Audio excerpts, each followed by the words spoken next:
Hey. Time for another out of this world story from our space.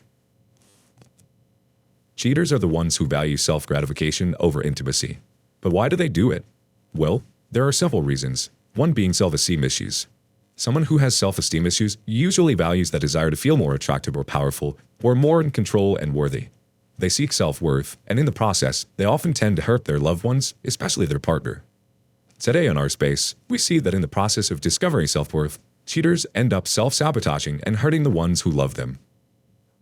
My story: how I discovered my wife's multiple affairs. So firstly, just a quick note. I'm reposting because my other posts either got deleted or probably I deleted it myself.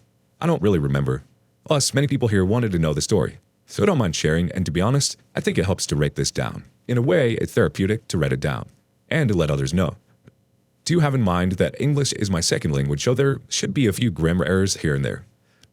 First, how we met. One night during a night out with some friends, and being the third wheeler, the girlfriend of one of my friends invited my ex-wife to join our table, which she accepted. During the hangout, we hit it off. The connection was there, the spark, the flame. I thought she was pretty, and honestly, a little bit shy. How I was wrong. After that night, we went on a date, but before that, I purposely gave my contact wrong to see if she kept the interest. She managed to find me on Facebook and added me as a friend. We started texting, and thus the first date was made. And on the same date, I kissed her. We were sitting on the couch of a club, and I thought to myself, the worst that can happen is getting slapped. So I asked, "Can I kiss you?" She stared at me like a deer in the middle of the road. Then her face came closer, and bam, big old smooch. After that, she started coming to my house more and more frequently, and after a small argument, I said that I loved her. Bear in mind that this was the first time I knew that I indeed loved her. Not lust or passion, just simply love. She texted, "Do you really love me?" I responded, "Yes, I do." She asked, "Do you want to be my boyfriend?" I of course said yes. I know, massive red flag. After that, we started dating and everything went all right. She met my friends, which many in fact would betray me after. And everything felt nice. She introduced me to her parents and I introduced to mine over Christmas in 2019. She wanted to start a family and wanted to have children as soon as possible. Now I see that she was gaslighting me. I've always wanted to take more slowly, but I loved her at the time. Plus, I always wanted to be a father. She wanted to get married, and so we did. We got married at the beginning of the next year, 2020. We moved in with her parents, and since I was the only one with a job, I brought all of my income to the household. She never got a job, either because she didn't want one or was unlucky, I don't know. Although I did know that she never touched her pension for the medical leave. All stored up. And I was penniless. The bills kept coming and the payments were done. Fast forward a few months, I get the suspicion that something's off. But this time I had managed to clear her name from a previous husband's debt, and her mother's, and was still paying for her car. Also, I paid for an operation for her to get thinner for her health. She was quite obese. Like, pretty big. She didn't exercise and fast food was her go-to meal. I, on the other hand, since I was a chubby guy since childhood, tend to take caution. But at that time, I was also very big. I knew something was off, but I couldn't point it out. She would constantly belittle me, criticize me, and tell me to man up. I got quiet and just assumed it was my fault. I didn't want to lose her. I was so stupid. Rose-tinted glasses. Her father belittled me. Her mother criticized me. The only good people of their family was the grandparents.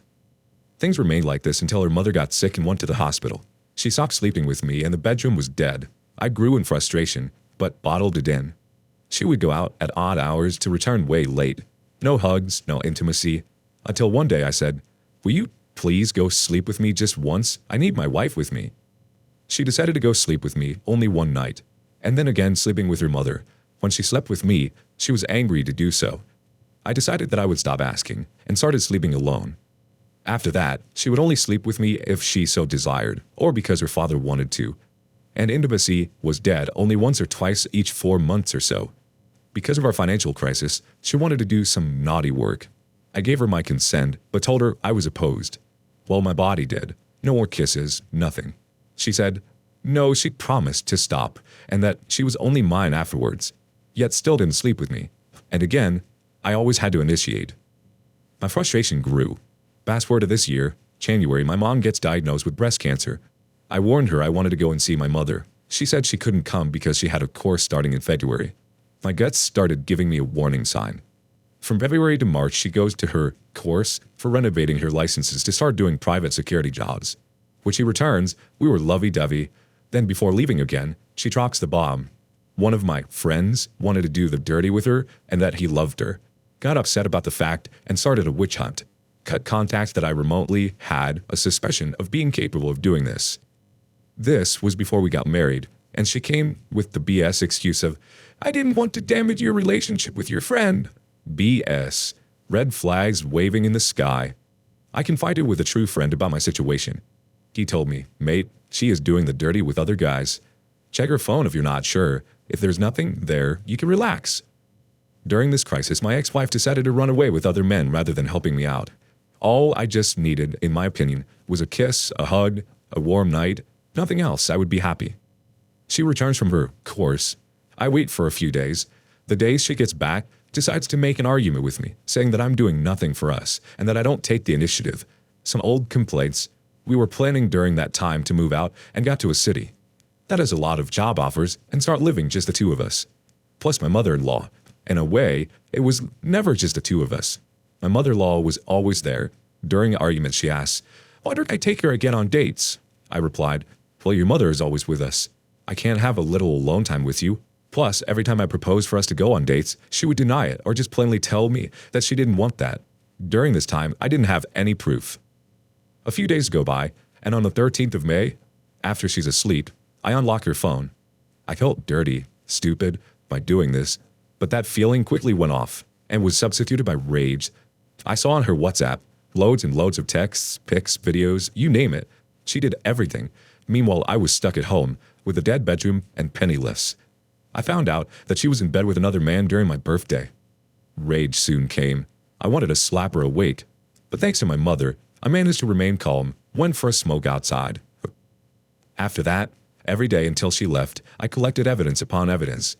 I tried to sweep my tracks, but every time I kissed, I felt like I was going to puke. I trusted her with my life. I wanted to raise a child with her. I wanted to grow old with her. But after that night, and until today, I only feel rage, disgust, and hurt. So much pain. The day before she left again, for her course, I confronted her. At first I said, "We need to talk. Don't you have anything to tell me? Are you sure? Aren't you back into the bad life?" My term. "Are you not seeing other men? Other women?" She denied everything. I asked her to show her cell phone. She didn't. So a little bit later, I showed her a small part of what I found out. Just the more recent ones. She didn't know. At least that's what she said. Her mother took the blame. I didn't believe that and still don't. So she left. I told my mother what happened. On the 24th and 25th of May, I went home to my parents with just a small duffel bag with a few essentials, although I did tell her about it. On the next day, I talked with my mother about the situation and started planning for the D-Day. On the 2nd of June, I wished her a happy anniversary. It was our marriage anniversary, and at night I told her I want a divorce via FaceTime. After that day, she tried the usual cheater's BS. "Are you sure this is what you want? Remember, we are stronger. Didn't you want to grow old together?" Etc.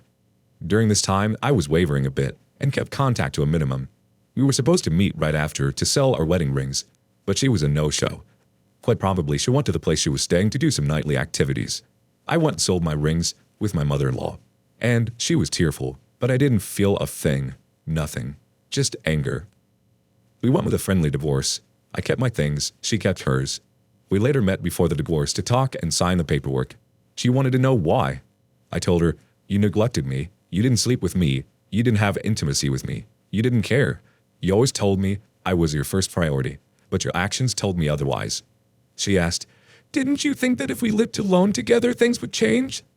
I believed for a while, but you never changed, and the day never came. "I never cheated on you." I don't believe that, and never will. "Can we at least remain friends? You will change your number or block me on Facebook, etc." Sure, I won't. I blocked her after the divorce. I've maintained a no-contact policy to this day. The anger has mellowed out. It's still there. I hate her for what she did. She transformed a pure thing into plain hatred, a hurtful feeling. One day I will forget, but never forgive. I don't know if she has read it or not, but one thing I can say, there's hope. Working out makes me feel better. Playing video games and many other hobbies have been resumed on my part. I'm moving on. The scars are still there, but I will do whatever I can to get over this. I'm going to get to a psychiatrist in October and should get a new job in the area I'm living in now. It's time to close this chapter. Thank you all for the support. I hope that my story inspires you a bit, and remember, it hurts, but it will pass. If you need someone, I'm here to help. Good luck, guys and girls. You deserve better. P.S. At the time I got married, I was 25 and she was 23. Abbreviations FAR 7867 responds first. Glad to hear that you are doing better now. As to you telling her that you'd still be amicable and then going full no contact after the divorce finalization, I say, good for you. Others may say that you lied to her about that, but I believe that, as she'd had multiple affairs while you were married, she deserved to be lied to on this one thing. What did you get by deceiving her? An amicable and relatively financial painless divorce. Your freedom and a chance to truly heal from the gaping psychic wounds she inflicted on you with her wanton ways and multiple infidelities. The OP replies, when she said that to me, I was thinking, is she bloody serious? She wants to remain friends after all this? You wish. Wow, OP, I'm so sorry. You didn't deserve that constant beratement from her or her family. In the beginning of your relationship, it sounds like you were the shiny new thing that gave her all the attention of the world, feeding her ego. Unfortunately, it sounds like your ex had a serious lack of self-confidence and ended up seeking self-gratification elsewhere after the love of the chase ran out with you. It's all about the chase for her and most cheaters. Moreover, a partner who's getting all their intimate needs met elsewhere usually lacks the willingness to have them met where they're supposed to. If your partner no longer expresses an interest in physical touches like hand-holding, kissing, or even sex, you are dealing with one of the major signs your partner is cheating. But the fact that she wanted to remain friends? That seems so delusional. Clearly, she had no idea what she had done or didn't care at all. Why do you think OP's ex cheated? We're going to check in with an update. Hi guys and girls. I wanted to give a heads up on what's been happening. So after I divorced my ex, I went through a bit of a melancholic phase. I asked constantly, why? Why did she do this? She wanted to grow old together, and all those things. I also wanted that too. Now, after almost 3 months divorced, I have conformed myself that she made her choice, not that I want to accept that, and that there was no way to repair our past relationship. I don't think I will ever talk to her again, at least willingly. I feel that she never gave me the answer that I wanted. Today, if she hadn't cheated, would be our anniversary. I feel that she never gave me the answer that I wanted. Today, if she hadn't cheated, would be our anniversary. I feel that she never gave me closure, but she knew that cheating was a deal breaker. I don't say that I don't want to tear her a new one, that I don't want to yell about, or scream, or shout. Yet I know that this rage is going to go away. I've started to work out at the gym, still trying to change jobs, and simply trying to start anew. Besides the rage and the anguish that I feel, I also feel better. Not depressed, cheerful more times than ever. I've started to put myself out there again. I didn't meet anyone yet. Perhaps one day I will. For now, I'm gonna enjoy the single life to the fullest. So guys and girls, there's a light out there. You don't have to be unhappy. You don't have to compromise and sacrifice. If the other end doesn't, don't let them chain yourselves. Things will be better. There's always a calm before and after the storm. P.S. If you want the backstory, check my profile. If you can't find it, DM me. Edit. I've made a new post about my story. Feel free to check in my profile. I try to include as much details as possible. No names, and just give you my side of it. Honestly, OP, I'm not sure she wanted to grow old together. I'm thinking she's the type of person that wanted to keep you around when she wasn't getting her ego fed elsewhere. But you're completely right. The rage will go away, and you don't have to be unhappy. You shouldn't have to wait for someone to treat you the way that you deserve, especially in a marriage. You are in charge of your life, and don't ever let people belittle you or walk all over you. You deserve so much more than that.